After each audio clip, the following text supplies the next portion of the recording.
Well, the Indonesian Ministry of Tourism and Creative Economy are changing their strategy for attracting foreign tourists to Indonesia, especially in the face of a potential global recession this year. One strategy is that efforts to promote Indonesian tourism will be done in countries that are at lower risk of recession. The Indonesian Minister of Tourism and Creative Economy, Sandiaga Uno, said that three major economies, the US, China, and Europe, will face significant economic slowdowns, which will impact foreign tourism to Indonesia. To mitigate this, the Indonesian Tourism Ministry will try to attract foreign tourists from countries that are at lower risk of recession, such as India, Australia, New Zealand, Malaysia, and also Singapore. To attract more tourists from such countries, the Indonesian government are aiming to cooperate with airlines to open more direct flights to Indonesia. This year, the government has set a target of 7.4 million tourist visits to Indonesia, significantly higher than the 2022 target of 3.6 million foreign tourist visits. Kami arahkan fokus kita kepada pasar-pasar besar kita, termasuk India, yang peningkatannya sangat luar biasa. Australia dan Selandia Baru yang tidak termasuk zona resesi, Malaysia dan Singapura yang masih terus bertumbuh.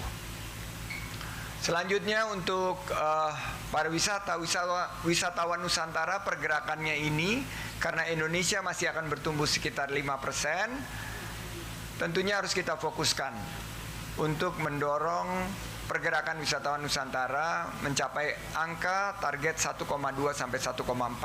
Well, World Economic Forum chiefs on Tuesday said that the upcoming event in Davos will be taking place against the most complex geopolitical and geo-economic backdrop in decades.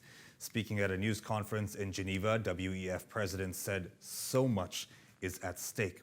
The Swiss town of Davos will host a record number of heads of state and government, 52 and nearly 600 CEOs, as the World Economic Forum hosts its annual meeting in the Alps next week.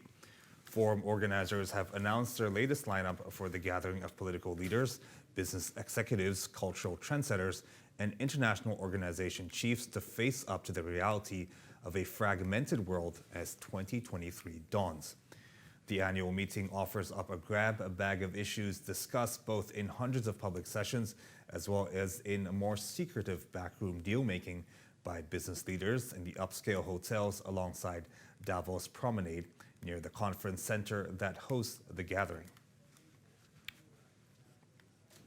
There's no doubt that our 53rd annual meeting in Davos will happen against the most complex geopolitical and geoeconomic backdrop in decades. So much is at stake. How can we avoid a global recession, soaring energy and food prices, and also how to really avoid further escalation of the global